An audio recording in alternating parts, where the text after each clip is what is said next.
Oke, baik, saya buka terlebih dahulu. Selamat siang untuk teman-teman semua. Pertama-tama, marilah kita panjatkan puji syukur kepada Tuhan Yang Maha Esa karena berkat dan rahmat-Nya kita masih dapat berkumpul. Dan untuk pada kesempatan kali ini, kami dari kelompok 1 mata kuliah Micro Teaching akan mempresentasikan materi kami terkait teori belajar behavioristik.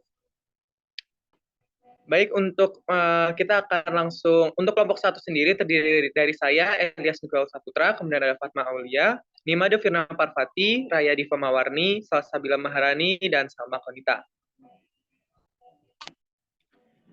Baik, untuk materi pertama, yakni terkait pengertian dan konsep dari teori belajar behavioristik, akan disampaikan oleh Nimade Firna. Kepada Firna, dipersilakan. Baik, terima kasih moderator atas kesempatannya. Di sini saya akan menjelaskan mengenai pengertian dan konsep teori belajar behavioristik. Menurut Desmita, teori belajar behavioristik merupakan teori belajar yang memahami tingkah laku manusia yang menggunakan pendekatan objektif, mekanistik, dan materialistik, sehingga perubahan tingkah laku pada diri seseorang dapat dilakukan melalui upaya pengkondisian. Selanjutnya, eh, menurut Slavin tahun 2000, belajar merupakan akibat adanya interaksi antar stimulus dan respon. Seseorang dianggap telah belajar sesuatu jika dia dapat menunjukkan perubahan perilakunya. Menurut teori ini, dalam belajar, yang penting adalah input yang berupa stimulus dan output yang berupa respon. Dengan memberikan stimulus yang dapat berwujud materi pelajaran, latihan, ujian, ataupun hukuman, maka peserta didik akan memberikan respon. Hubungan antara stimulus dan respon akan menyebabkan dan memberikan kondisi sehingga muncul kebiasaan yang bersifat otomatis untuk belajar.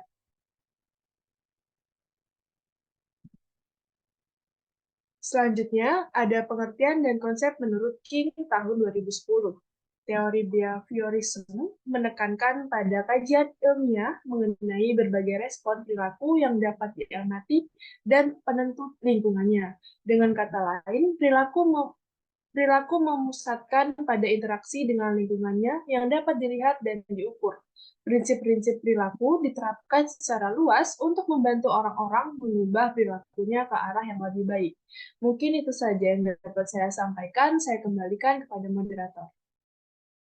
Ya, baik. Terima kasih Nimade Firna atas penyampaian materi terkait pengertian dan konsep dari teori belajar behavioristik. Selanjutnya kita akan menjelaskan materi terkait tokoh-tokoh yang mendukung pandangan terkait teori belajar behaviorisme. Ini terdapat beberapa tokoh yang nanti akan disampaikan oleh teman-teman dari kelompok 1. Untuk pandangan tokoh yang pertama akan langsung disampaikan oleh Salsabila. Pada Salsabila, dipersilakan. Baik, terima kasih moderator atas kesempatannya. Nah, sebelumnya kan kita udah belajar ya teman-teman terkait pendahuluan mengenai apa sih teori behaviorisme. Nah, di sini kita akan belajar nih tokoh-tokoh apa saja yang mendukung teori ini. Nah, yang pertama ada Mr. Edward Lee Thorndike 1874 sampai 1949. Nah, menurut Thorndike ini belajar adalah proses interaksi antara stimulus dan respon. Nah, buat teman-teman yang belum tahu apa itu stimulus dan respon, stimulus itu adalah apa aja merangsang terjadinya kegiatan belajar, seperti pikiran, perasaan, atau hal-hal lain yang dapat ditangkap melalui alat indera atau suatu perubahan dari eksternal menjadi tanda untuk mengaktifkan organisme untuk bereaksi atau berbuat. Nah, sedangkan respon itu apa sih? Respon adalah reaksi yang dimunculkan peserta didik ketika belajar yang dapat pula berupa pikiran, perasaan, atau gerakan atau tindakan karena adanya rangsangan. Nah, jadi apa sih dan kenapa sih teori Thorndike itu disebut juga dengan teori koneksionisme? Nah, karena teori koneksionisme sendiri merupakan peristiwa terbentuknya asosiasi-asosiasi antara peristiwa-peristiwa yang disebut stimulus dengan respon. Ini tidak jauh beda ya dengan pembukaan tadi, karena ini dapat dibuktikan oleh si Bapak Edward Lee Thorndike pada risetnya, yaitu pada kucing, yang dimasukkan ke dalam sangkar atau puzzle box, yang dimana diketahui bahwa supaya tercapainya hubungan antara stimulus dan respon, perlu nih adanya kemampuan untuk memilih respon yang tepat, serta melalui usaha-usaha atau percobaan-percobaan dan kegagalan-kegagalan terlebih dahulu. Bentuk paling dasar dari belajar adalah trial and error learning atau selecting and connecting learning, dan berlangsung menurut hukum-hukum tertentu. Oleh karena itu, teori belajar yang dikemukakan oleh Thorndike ini sering disebut dengan teori belajar koneksionisme atau teori asosiasi. Nah, sebelumnya kan disebutkan nih bahwa ada hukum belajar. Nah, hukum belajar itu ada 3 yang perlu kita ketahui. Yang pertama ada hukum efek. Apa sih hukum efek? Hukum efek itu disebut juga hukum kesiapan, yaitu semakin siap suatu organisme memperoleh suatu perubahan tingkah laku, maka pelaksanaan tingkah laku tersebut akan menimbulkan kepuasan individu, sehingga asosiasi cenderung diperkuat. Yang kedua ada hukum latihan, yaitu di mana semakin sering suatu tingkah laku diulang, maka asosiasi tersebut akan semakin kuat. Lalu yang ketiga adalah hukum akibat, yaitu hukum stimulus respon cenderung diperkuat bila akibatnya itu menyenangkan dan cenderung juga diperlemah jika akibatnya tidak memuaskan. Next. Oke, tokoh yang kedua adalah Mr. Ivan Petrovich Pavlov, 1849 sampai 1936. Nah, teori dari Mr. Ivan juga yang paling terkenal itu adalah classic conditioning atau pengondisian atau persyaratan klasik, di mana proses ini ditemukan Mr. Pavlov melalui percobaannya terhadap anjing, di mana perangsang asli dan netral dipangsangkan dengan stimulus bersyarat secara berulang-ulang, sehingga memunculkan reaksi yang diinginkan. Seperti pada gambar di samping, kita bisa lihat, pada poin pertama ada before conditioning, di mana food atau makanan itu sebagai unconditioned stimulus, di mana ketika anjing ini melihat makanan, dia akan terespon mengeluarkan liur. Lalu pada kedua itu makanan diganti dengan lonceng, di mana lonceng ini hanya dibunyikan saja dan menimbulkan respon pada anjing, dia tidak mengeluarkan air liur. Lalu yang ketiga, during conditioning, di mana selain membunyikan bel, Pak Pavlov juga memberikan makanan. Nah, di mana si anjing ini akan terespon dengan mengeluarkan air liur. Lalu setelah itu terjadi berulang-ulang, maka anjing akan otomatis walaupun hanya mendengar bel, dia akan mengeluarkan air liur. Nah, anjing itu merespon bel tersebut dengan air liur meskipun tanpa adanya makanan ya, teman-teman. Nah, inilah yang disebut classical conditioning, di mana pembelajar atau anjing mengenali hubungan antara unconditioned stimulus atau makanan dengan conditional stimulus.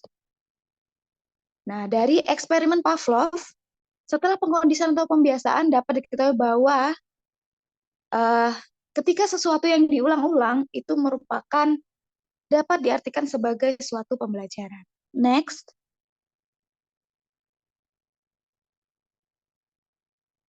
Oke, tokoh yang ketiga ada Burhans Frederick Skinner, 1904 sampai 1990. Konsep yang dikemukakan Skinner tentang belajar itu lebih mengungguli konsep pada tokoh sebelumnya. Ia mampu menjelaskan konsep belajar secara sederhana namun komprehensif. Menurut Skinner, hubungan antar stimulus dan respon yang terjadi melalui interaksi dengan lingkungannya yang kemudian menimbulkan perubahan tingkah laku tidaklah sederhana. Menurutnya, respon yang diterima seseorang tidak sederhana itu karena stimulus-stimulus yang diberikan akan saling berinteraksi dan interaksi antara stimulus itu akan mempengaruhi respon yang dihasilkan. Nah, dalam memahami tingkah laku ini, Burhans menggunakan percobaan yang dilakukan kepada si tikus ini.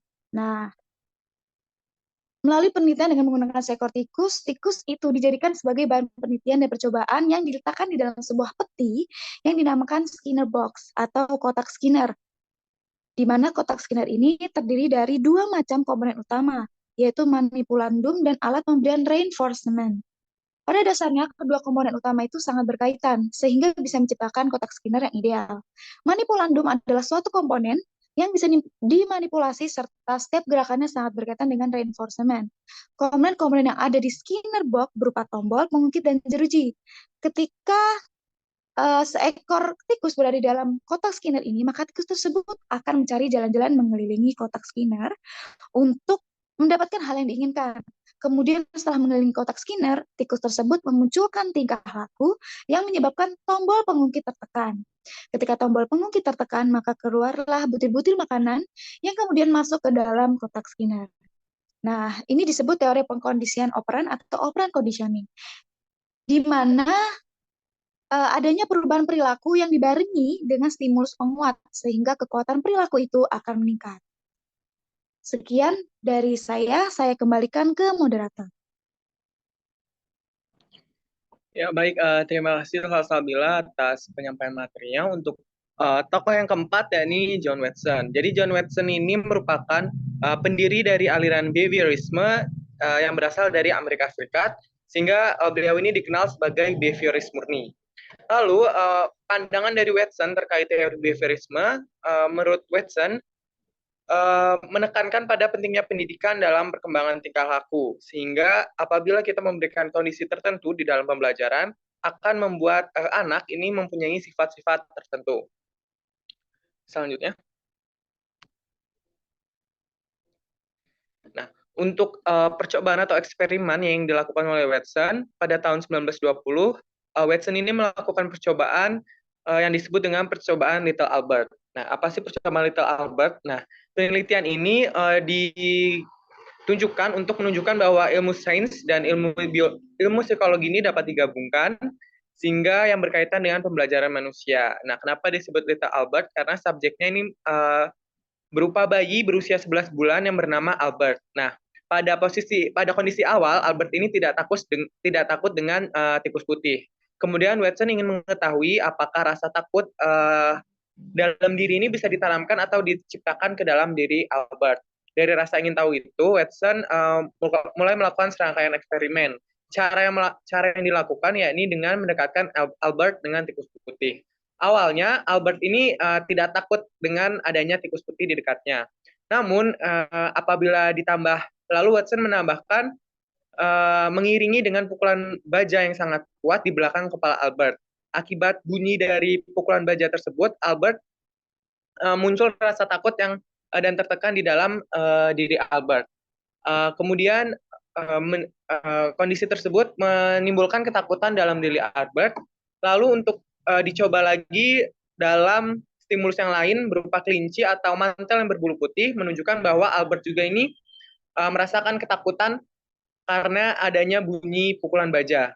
Nah, reaksi ketakutan tersebut memiliki tingkat ketakutan yang sama, namun melalui objek yang berbeda, sehingga hal ini disebut sebagai ketakutan yang digeneralisasi. Sehingga teori behavioristik ini meningkatkan pada penguatan stimulus dan respon, di mana pengetahuan ini terbentuk melalui ikatan stimulus respon dan akan meningkat jika diberi penguatan atau reinforcement. Untuk objek behaviorisme dari Watson ini berupa tingkah laku positif yang dapat diamati dan diukur, sehingga reaksi keseluruhan ini berasal dari luar dirinya yang terdiri dari gerakan dan perubahan tingkah laku. Untuk slide selanjutnya. Ya, untuk tokoh selanjutnya ini ada Clark L. Hull. Nah, ini mengemukakan bahwa dalam teori behavioristik ini terdapat hubungan antara stimulus dan respon, di mana dipengaruhi oleh teori evolusi Charles Darwin, yang mengatakan menurut Clark L. Hull ini, semua fungsi tingkah laku bermanfaat untuk menjaga peserta didik atau anak agar tetap bertahan hidup. Sehingga kebutuhan biologis atau drive dan pemuasan kebutuhan biologis atau drive reduction harus berada pada posisi yang sentral. Gitu. Sehingga stimulus akan menghasilkan belajar, lalu dipengaruhi oleh kebutuhan biologis sehingga akan menciptakan respon yang bermacam-macam. Selanjutnya. Nah, untuk tokoh selanjutnya yakni Albert Bandura. Albert Bandura ini mengemukakan teori berupa observational learning atau belajar pengamatan, atau disebut juga dengan socio-cognitive learning. Ya, ini belajar bukan hanya dari reinforcement dan punishment, melainkan didorong oleh perasaan dan pikiran. Nah, teori ini mengemukakan bahwa cara untuk memperoleh perilaku baru atau mengubah pola perilaku yang sudah dikuasai dengan proses mengamati dan meniru perilaku, kemudian sikap dan reaksi emosi orang lain. Sehingga dengan teori ini mengemukakan bahwa orang lain atau subjek lain ini menjadi objek observasi. Nah, apabila seseorang ini meniru dari objek observasi, terdapat beberapa model yang dapat ditiru. Yang pertama itu ada real life atau nyata, di mana objek atau model yang dapat ditiru ini guru, orang tua, atau masyarakat lingkungan anak. Sehingga anak-anak ini dapat meniru atau mengamati sikap dan reaksi dari orang-orang terdekatnya. Lalu ada juga simbolik model atau simbolis, yang ini berasal dari pembelajaran lisan, tertulis, gambar, dan lain-lain. Dan ada representatif model, di mana anak ini dapat meniru perilaku dan mengamati perilaku dari televisi atau radio. Next. Ya, mungkin untuk tokoh selanjutnya akan dijelaskan oleh Fatma. Kepada Fatma, dipersilakan. Baik, terima kasih moderator. Selanjutnya tokoh yang ketujuh yaitu Edwin Ray Guthrie. Asas belajar yang utama adalah cognitivity.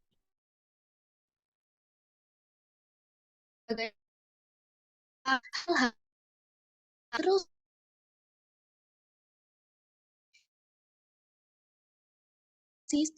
yang muncul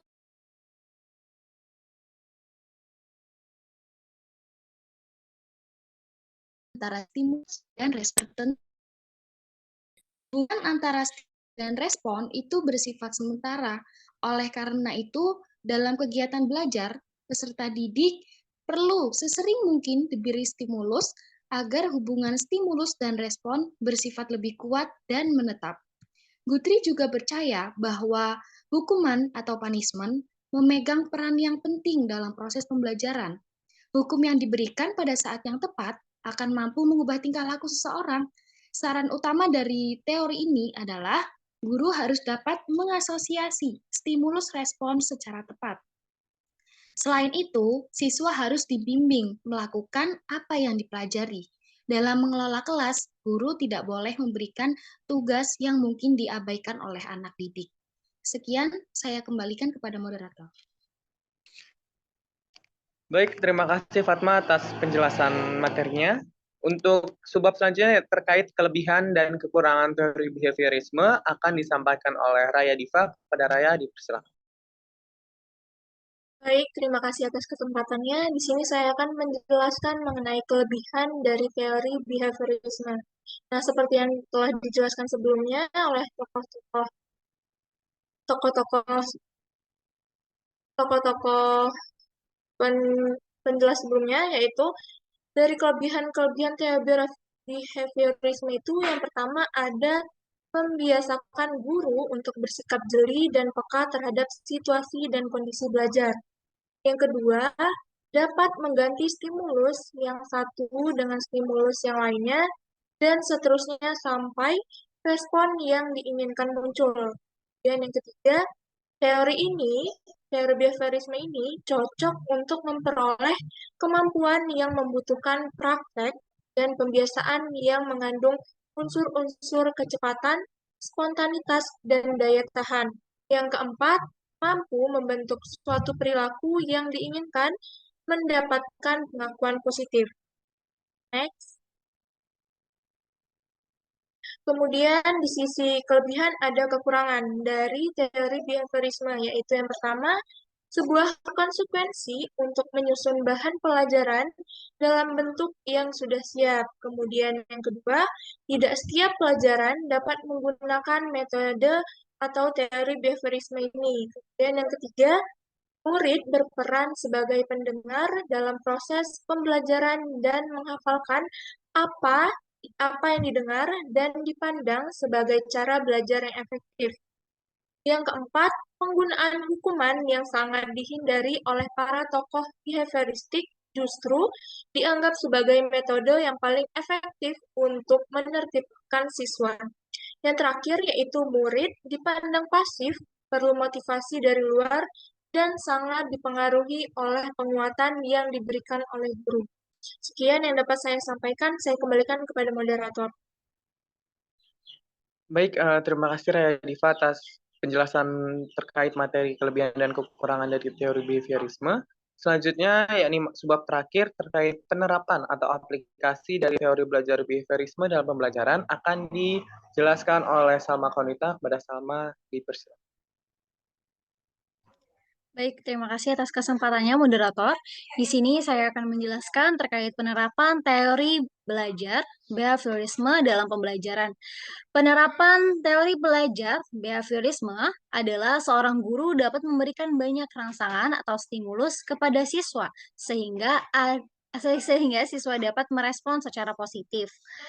Apalagi ketika didukung dengan adanya hadiah atau reward yang berfungsi sebagai penguatan terhadap respon yang telah ditunjukkan oleh siswa.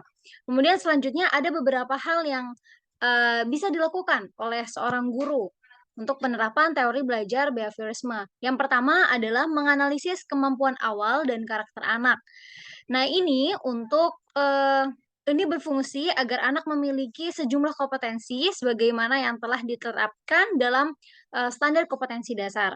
Kemudian selanjutnya adalah mengidentifikasi tujuan pembelajaran, merencanakan materi, dan mengembangkan bahan ajar.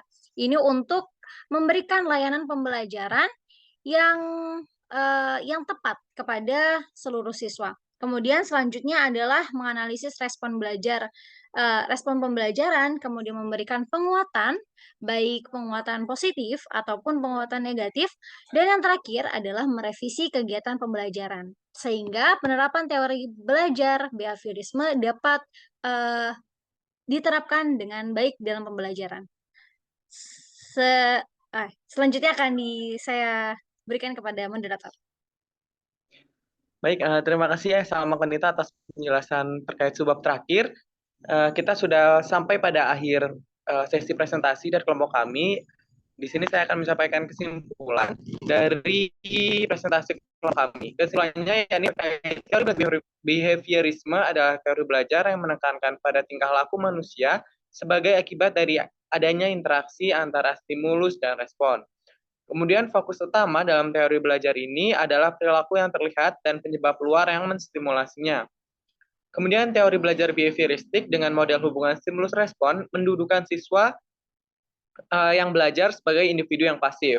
Kemudian belajar merupakan perubahan tingkah laku sebagai hasil dari pengalaman. Oleh sebab itu, belajar merupakan akibat adanya interaksi antara stimulus dan respon, dan seseorang dianggap telah belajar jika dapat menunjukkan perubahan perilakunya. Ya, mungkin cukup sekian yang dapat kami sampaikan terkait presentasi teori belajar behavioristik. Saya selaku moderator memohon maaf apabila dalam memandu presentasi pada kali ini terdapat banyak kekurangan dan kesalahan. Kami akhiri, selamat siang.